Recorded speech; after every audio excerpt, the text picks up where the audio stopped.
오늘은 8월 세 번째 주일입니다. 우리는 이미 알고 있듯이 시편에서 성전에 올라가는 노래가 120편부터 134편까지 나오니까 15편이 있는 것이죠. 120편부터 시작했으니까 오늘 125편은 6번째에 해당하는 성전에 올라가는 노래인 줄을 우리는 알 수 있습니다. 근데 우리는 이렇게 모든 시라는 것은 시인의 감정이 담겨져 있는 겁니다. 그래서 오늘 이 시편 125편도 시인이 어떤 감정, 어떤 배경 속에서 이 시를 기록하고 있는 줄을 알아야죠. 124편이 다윗이다 보니까 그냥 125편도 다윗이라고 그냥 생각해버리는 사람들이 많습니다. 그러나 다윗의 이름이 안 써져 있으면 다윗이 아닌 거예요. 그러면 모든 시에는 시인의 감정이 담겨져 있기 때문에 오늘 이 125편도 우리들이 잘 이해하기 위해서 시인이 어떤 배경, 어떤 감정을 가지고 이 시를 기록했는지 이 시편 안에서 찾아봐야 되는 것이죠. 근데 다행히 3절에 보면 이 시인의 이 배경, 시인의 감정이 3절에 너무너무 잘 나와 있습니다. 악인의 규가 의인들의 땅에 있다는 것이죠. 무슨 이야기입니까? 이 규라는 것은 홀로서 통치를 의미합니다. 악인들의 세력이 의인의 땅, 유대 나라를 지배하고 통치한 시기에 시인이 이 시를 기록했다는 것이죠. 그러면 언제 이 악인들의 세력이 의인들의 땅, 유대의 나라를 지배하고 통치하고 다스렸는가? 그게 바로 바벨론 포로 시절이라는 것을 우리는 알 수 있습니다. 이 바벨론 세력이 의인들의 땅, 유대 나라에 쳐들어와서 성전을 파괴하고 유대 백성들을 포로로 잡혀갔죠. 그 유대인들의 포로 중에 다니엘 세 친구들도 함께 있었던 것이죠.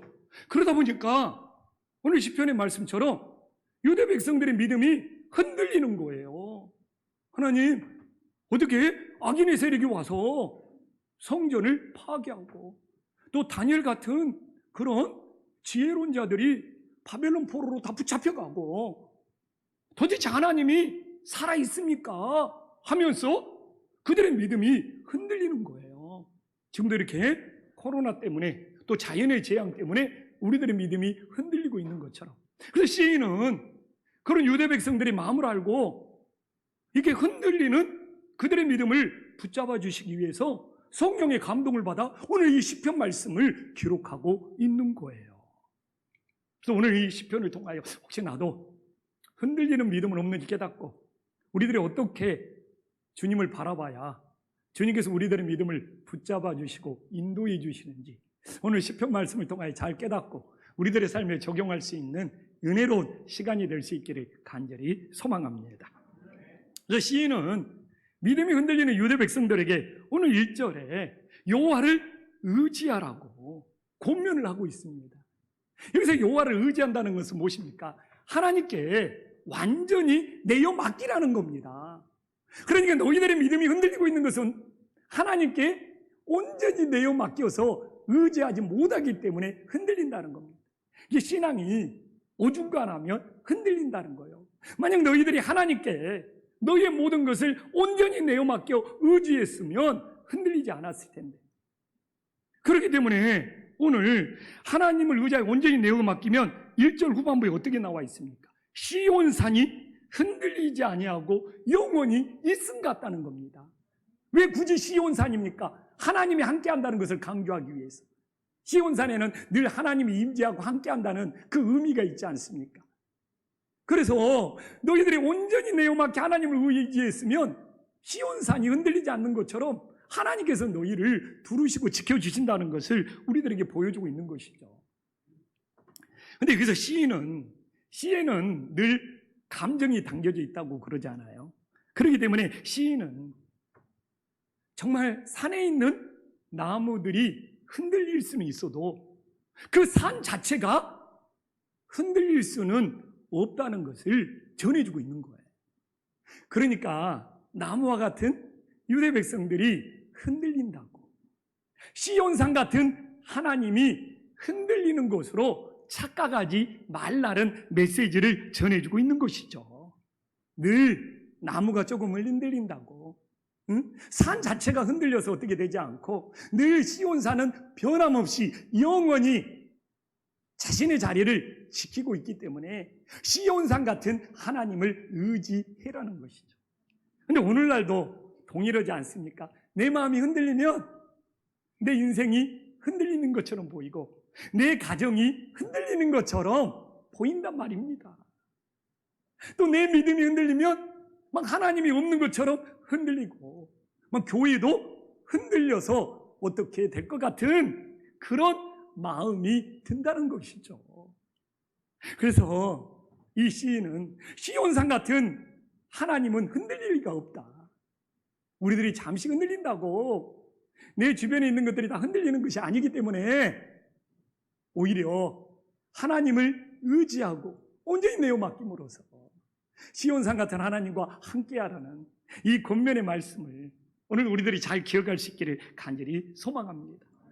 그러면서 시온산 같은 하나님을 의지하면 어떤 은혜를 주시느냐, 오늘 2절에 잘 나와 있잖아요. 우리 2절 말씀 다 함께 한번 읽어보겠습니다. 시작. 산들이 예루살렘을 두름과 같이 여호와께서 그의 백성을 지금부터 영원까지. 지정학적으로 예루살렘은 천혜의 요새잖아요. 예루살렘은 사방에 산으로 다 둘러싸여 있어서 외부의 적들이 예루살렘을 쳐들어와서 정말 점령하기가 쉽지 않는 천혜의 요소였습니다. 예수님 당시도 로마의 이 부대는 세계 최강이었는데 모든 나라는 쉽게 점령했는데 제일 점령하는데 예를 먹인 그 나라가 바로 유대 땅 예루살렘 성이었다는 거예요. 사방이 산으로 둘러 있으니까 아무리 대단한 전력을 갖고 있는 이 로마의 군대도 다른 데는 그냥 몇 주면 몇 달이면 다 점령했는데 예루살렘을 점령하는 데만 1년 이상이 걸렸다는 거예요. 그것도 병력을 투입해서 점령한 것이 아니고 예루살렘을 두르고 있는 산만큼 로마가 1년 이상 인공산을 쌓은 거예요. 그래서 그 인공산을 쌓아가지고 건너서 예루살렘을 점령할 수밖에 없었던 그런 천혜의 요새가 바로 오늘 본문에 산을 두르고 있는 예루살렘임을 보여주고 있는 것이죠. 그러니까 이건 하나님께서 지켜주시고 보호해준다는 것을 이런 자연 환경을 통해서 우리들에게 강조하고 있는 것이죠. 근데 우리가 여기서 2절에서 놓치지 말아야 될 것이 있어요. 뭐예요? 지금부터라는 거예요. 지금부터. 신앙생활은 늘 지금부터, 지금이 중요하다는 것을 이 시인은 기막히게 우리들에게 표현해주고 있는 것이죠. 그래서 하나님을 의지하는 것은 늘 지금이 돼야 된다는 것이죠. 하나님이 과거에 나에게 어떻게 해줬다가 중요한 것이 아니고 오늘 지금 내가 하나님 앞에 어떤 모습이냐, 그게 바로 영원까지 연결이 된다는 거예요. 지금이 무너져 있으면 영원히 있을 수 없다는 거예요. 늘 신앙은 지금부터, 우리가 주님을 만나는 날도 지금이 되기 때문에 그 지금부터가 영원으로 이어진다는 거예요. 그래서 제가 지금부터 하나님 앞에 우리가 얼마나 의지하느냐. 그래서 늘 신앙은 과거를 계산하는 것이 아니라 지금부터 진짜 주님을 의지했을 때 그 믿음이 영원으로 연결된다는 것을 우리들이 다시 한번 깨달을 수 있기를 간절히 소망합니다. 그래서 저는 지금 코로나라 또 자연의 재앙이다, 이것 때문에 한국 사회가 힘들고 교회도 무척 힘들어요. 그래서 우리 교회도 어렵지 않다 그러면 거짓말이죠. 우리 교회도 나름대로 어려운 점이 있습니다. 그러나 저는 오늘 시편 말씀처럼 우리 김포 한식교회도 주님을 의지하면 지금부터 영원까지 우리 김포 한식교회를 두르시고 보호하심을 믿으시기를 간절히 소망합니다. 우리 성도님들도 동일한 거예요. 우리 성도님들도 진짜 주님을 의지하면 우리 성도님과 그의 가정을 지금부터 영원까지 두르시고 보호하시는 은혜의 역사가 일어나기를 간절히 소망합니다. 근데 제가 우리 김포 한식교회를 하나님이 지금부터 영원까지 두르시고 보호한다는 것에 대해서 좀 그런 믿음을 갖고 있는 이유가 뭐냐면, 하나님께서는 땅끝까지 선교하는 교회는 하나님이 지켜주시고 보호해 주시더라고요. 그래서 하나님께서 끝까지 선교의 사명을 감당하는 교회들은 하나님께서 이렇게 지켜주고 보호해 주신다는 제게 그런 믿음이 있어요. 그래서 코로나가 터져서 뭐 우리가 막 소그룹 모임도 못 오고, 그러나 코로나 기간 동안 모든 목장에서 선교지에 선교하는 것이 끊어져 본 적이 한 번도 없습니다. 그래서 사실 처음에는 걱정했죠. 목장들이 어렵다고. 목장에서 우리는 선교지에 직접 선교비를 보내는 거잖아요. 목장들이 중간에 멈춰버리면 어쩔까? 사람인지라 근심과 불안이 있었죠. 근데 몇 개월 지나봐도 모든 목장이 변함없이 선교지에 선교비를 보내고 있는 거예요. 아멘. 이런 교회는 하나님이 지금부터 영원까지 두르시고 지켜주시겠다. 더 놀라운 일은 뭔지 압니까? 오히려 선교비가 늘어나 버렸습니다. 선교지가 늘어나 버리고. 우리는 선교를 교회 재정으로 하는 것이 아니잖아요. 목장에 헌금을 직접 보내주는 거잖아요. 아니, 어느 기업에 있는 장로님이 우리 교회에 선교통장에 매달 선교비를 보내줘가지고 8월부터는 우리 감비아에 보내는 선교비가 더 늘어나게 되어버린 거예요. 그래서 우리 선교통장에 선교비가, 오늘 선교위원장님하고도 의논을 안 했지만 약간 여유가 있어서 우리 인도네시아의 자와섬은 인도네시아 섬 중에 오지 있는 섬이거든요. 우리나라 홍수는 저리 가라예요. 이번에 동남아시아, 인도네시아 코로나뿐만 아니라 이 수해가 섬 전체를 물로 덮어버릴 정도니까 거기에 선교사님이 그 선교지를 지키면서 선교하고 있어요. 8월 달에 지금도. 그래서 거기에 정말 우리의 마음을 전하자. 그래서 선교지가 더 늘어나고, 저는 믿습니다. 하나님께서 선교하는 교회는 지켜주셔요. 지금부터 영원까지 두르시고 지켜주시는 거예요. 놀라운 역사지 않습니까? 이 코로나 속에서도 모든 목장이 선교의 사명을 감당하고, 오히려 줄어들 수 있는 이 상황 속에서 오히려 선교비가 늘어나는 놀라운 역사가 일어나요. 제가 수요일 날도 간증했잖아요. 우리가 삼서방 아파트 그 선교관 빌려서 쓰고 있었는데 그 빌려준 장로님이 우리 교회에 기증하겠다는 거예요. 그래서 9월에 기증조차 밟기로 하는 놀라운 역사가 일어났잖아요. 우리 교인도 아닌데 우리 교회 선교하는 모습을 보고, 자, 하나님께서 선교하는 교회는 이렇게 지금부터 영원까지 두르시고 지켜주시는구나, 이런 믿음이, 이런 확신들이 더 강해지는 거예요. 아멘. 교회뿐만 그러겠습니까? 우리 가정도 동일한 거예요. 주님을 의지하면서 시온산 같은 하나님을 의지했을 때 우리 가정, 우리 모두를 지금부터 영원까지 두르시고 지켜주시는 놀라운 역사가 있음을 믿으시기를 간절히 소망합니다. 그러면 봐보십시다. 믿음이 흔들려서 치우치면 어떤 결과가 일어납니까? 오늘 믿음이 흔들린 결과가 5절에 나와 있잖아요. 자기 굽은 길로 치우치는 자들이 된다는 겁니다. 이렇게 굽은 길로 치우치면 어떻게 되는 겁니까? 오늘 5절에 굽은 길로 치우친 자들은 함께하는 대상이 달라져 버리잖아요. 어떻게? 죄를 범하는 자들과 함께 다닌다고 나와버립니다. 함께하는, 하나님과 함께 해야 되는데 죄를 범하는 자들과 함께 해버리는 거예요. 그러면 오늘 당장 보더라도 5절을 보면서 궁금해할 수 있어. 왜 하나님께서는 죄를 범하는 자들이 함께 다니도록 내버려 두는 건가?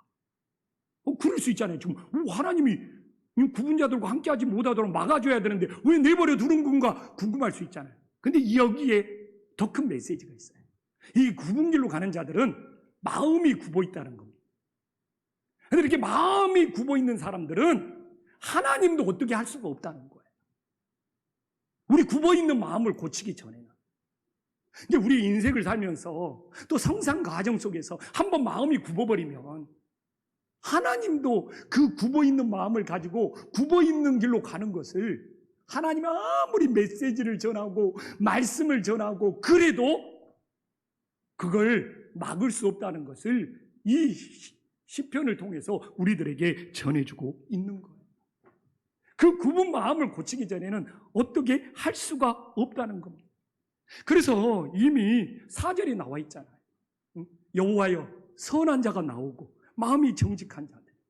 이게 굽은 마음을 가진 자와 대조를 이루는 거예요. 그래서 마음이 정직한 자라고 말하는 것은 무엇입니까? 마음이 굽은 자들과 비교하여 대조해 주기 위해서 우리들에게 이렇게 전해주고 있는 거예요. 그래서 오늘 신앙생활을 하면서 누구와 함께 하느냐? 마음이 굽은 자들과 함께 하느냐? 죄악의 길로 간다는 거잖아요. 마음이 정직한 자들과 함께 하면은 은혜의 길로 가는 거고.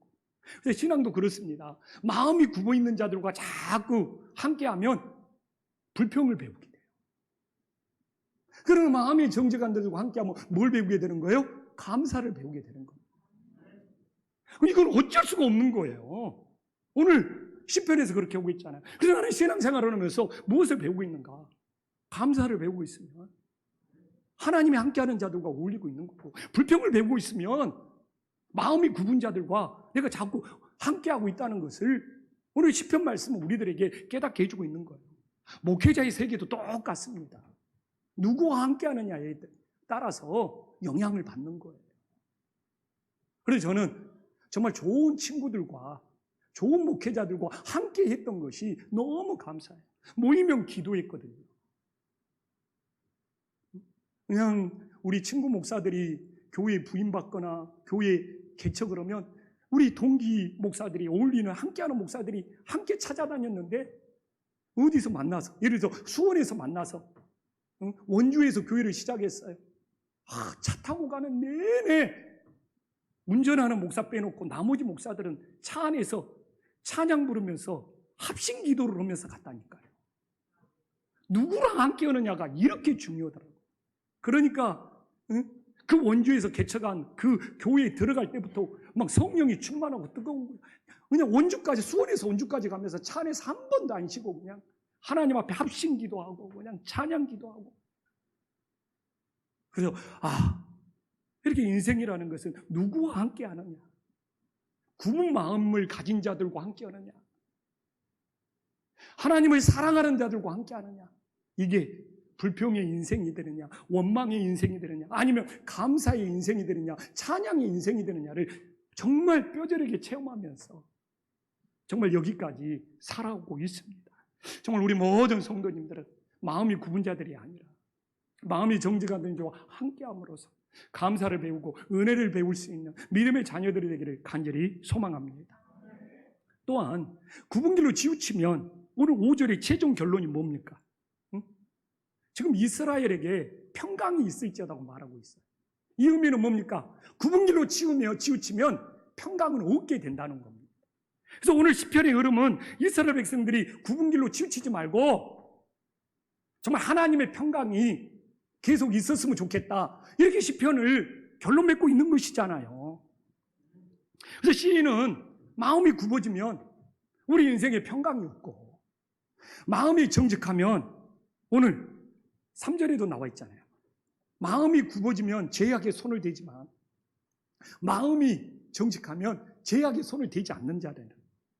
그러면 이건 뭡니까? 마음에 평강이 있는 거잖아요. 그래서 여기서 말하는 평강은 단순히 감정의 평강이 아니고 영적 싸움에서 승리한 평강이 되는 거예요. 그냥 우리가 느낌으로 감정으로 누리는 평강이 아니고 죄악에 손을 대지 않고 굽은 길로 치우치지 않고 영적 싸움에서 승리한 그런 평강들을 누리는 믿음의 자녀들이 되기를 간절히 소망합니다. 사실 저도요, 금년에 코로나가 시작되었을 때 예배가 중단되고 그런 일들이 있었잖아요. 교회가 혹시 무너지는 것이 아닌가, 성도님들이 다 흩어지는 것이 아닌가, 정말 평강은 사라지고 근심 염려에 짓눌린 적이 솔직히 있습니다. 그때도 나 괜찮았다 이렇게 말할 수, 너무 코로나가 좀 터져서 새벽 기도도 못하지, 수요예배도 못하지, 금요예배도 못하지, 이 근심 염려가 교회가 어떻게 되는 거 아니야? 이제 성도님들 다 흩어지는 거 아니야? 그래서 진짜 잠이 안 오더라고요. 잠이 안 오니까 어떻게 해요? 새벽마다 교회에 나와서 혼자라도 기도했지. 그래도 그 시절에 꼭 교회 문을 열어주고 기도하는 우리 성도님들이 있어서 얼마나 감사했는지. 그렇게 근심과 불안에 시달리면서 잠 못 이루는 밤을 솔직히 보냈습니다. 그런데 이 시편으로 제가 진짜 위로받았어요. 내가 굽은 길로 가지 않고 죄악에 손을 대지 아니하면 주님께서 우리 교회를 지금부터 영원까지 두루시며 지켜주시는구나 하면서 이 시편 말씀을 통하여 마음의 평강을 찾았습니다. 저에게는 이 시편 말씀이 놀라운 간증이죠. 내가 하나님 앞에 선하고 마음이 정직하며 내가 굽은 길로 가지 아니하고 내가 죄악에 손을 대지 아니하면 하나님께서 우리 교회를 지켜주실 거다. 그래서 앞으로 설사 지금 2단계지만 코로나 3단계가 되어서 예배를 못 드리고 동영상으로 드린다고 해도 예전만큼 걱정이나 불안은 없어요. 교회는 하나님이 지켜주신다고 믿기 때문에 내가 염려해서 되는 것이 아니라. 그래서 실제 코로나의 환경, 자연의 재앙 이게 문제가 아니라 어떤 환경에서든지 내가 어떤 마음을 갖고 어느 길로 가느냐가 중요하다는 것을 이 시편을 통해서 깨닫게 되었죠. 그래서 제가 이 코로나의 환경 속에, 이 자연의 환경 속에서도 내가 굽은 길로 가지 않고 정말 하나님과 함께하는 길로 가면 잠시 우리 성도님들이 집에서 예배는 드릴 수 있지만 다시 하나님께서 이 교회를 든든히 세워지는 은혜의 역사가 일어날 거라고 지금 좀 믿음이 있고 이제는 좀 마음에 평강이 찾아왔어요. 아멘. 내 마음에 좀 평강이 찾아왔다고 하면 아멘 좀 해줘야죠. 늘 근심과 불안 속에서 저보고 잠 못 자면 좋겠습니까? 근데 진짜 평강이 찾아왔어요. 그래서 오늘 핵심은 뭡니까? 이제 한번 오늘은 처음에 시작을 갖죠. 그 다음에 결론을 갖죠. 이제 본론, 이 본론이 핵심이기 때문에 한번 이제 본론으로 들어가 볼게요.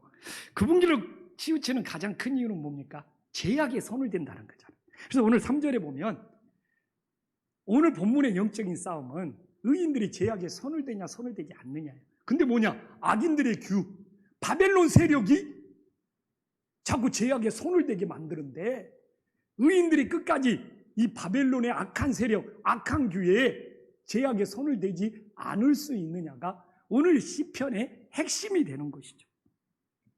그래서 악인들의 규가, 악인들의 세력이 아무리 죄악에 손을 대라고 할지라도 믿음의 의인들이 죄악에 손을 대지 아니하면 영적 싸움에서 승리하는 것이죠.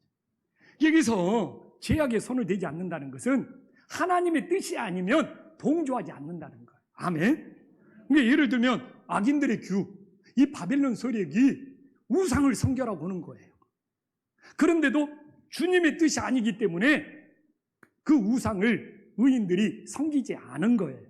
이게 바로 악인들의 규가 그렇게 할지라도 의인들은 그 우상을 섬기는 것에 동조하지 않고 따르지 않는 것이 오늘 본문의 의미가 되는 거예요. 그런데 바로 악인들의 규가 우상을 섬겨라고 그렇게 했을지라도 끝까지 따르지 않고 죄악에 손을 대지 않고 믿음을 지켰던 사람이 누구예요? 바벨론의 포로로 잡혀간 다니엘인 거예요. 그래서 오늘 이 시편을 기록한 이 시대하고 다니엘이 바벨론 포로 생활했던 시대가 일치하고 있습니다. 그래서 이 시편의 시인은 죄악에 손을 대지 않고 끝까지 믿음을 지켰던 다니엘을 충분히 알 수가 있어요. 그래서 바벨론의 악한 세력은, 악한 규는 오늘 다니엘 6장 10절 한번 봐볼까요? 어떻게 나와 있습니까? 뒷부분만 읽을게요. 이제부터 30일 동안 누구든지 왕 외에 어떤 신에게나 사람에게 무엇을 구하면 사자굴에 던져 넣기로 한다. 악인의 규가 지금 우상을 섬겨라고 지금 덫을 놓는 거잖아요. 자, 다니엘이 동조했습니까? 죄악에 손을 대지 않았어요. 6장 10절 밖에 다니엘 6장 10절 어떻게 나와 있습니까? 이 조서에 왕의 도장이 찍힌 것을 알고도 이제 안 지키면 사자굴에 들어가는 것을 알고도 건너뛸게요. 예루살렘을 향한 창문을 열고 전에 하던 대로 세 번씩 무릎을 꿇고 기도하며 그 하나님께 감사하였더라. 그러니까 이 시편을 같은 시대의 바벨론에서 포로 생활했던 다니엘하고 연결해 보면 더 은혜가 됩니다. 그리고 다니엘이 어떤 믿음이 있는 줄 알고 대단하지 않아요?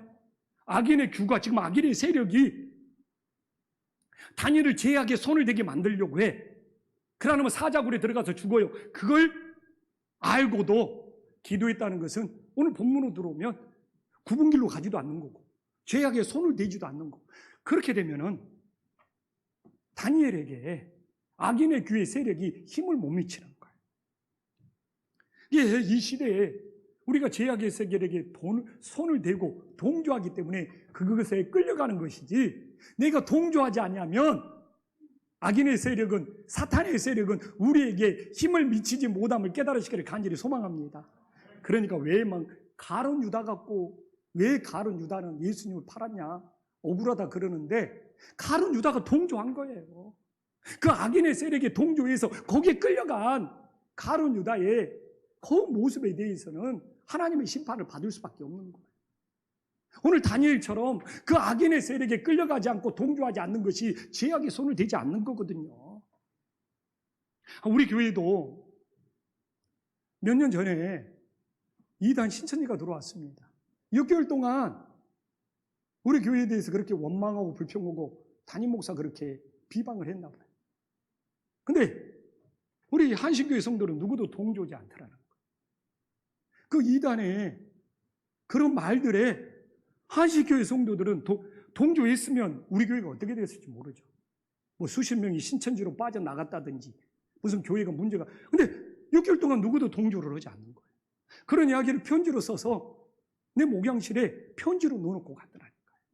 그러면서도 마지막에 저보고 빨리 신천지로 넘어와야지 참된 목회의 행복을 찾을 수 있다고 추신으로 해서 그건 써놓고 갔더라고요. 근데 그 앞에 내용이 그거예요.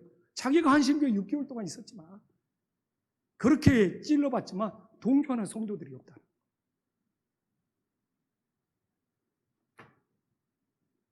이처럼 악인의 세력이 힘을 미치려고 할지라도 내가 동조하지 않냐면, 끌려가지 않냐면 나에게 사탄의 세력은 영향력을 미칠 수 없는 거예요.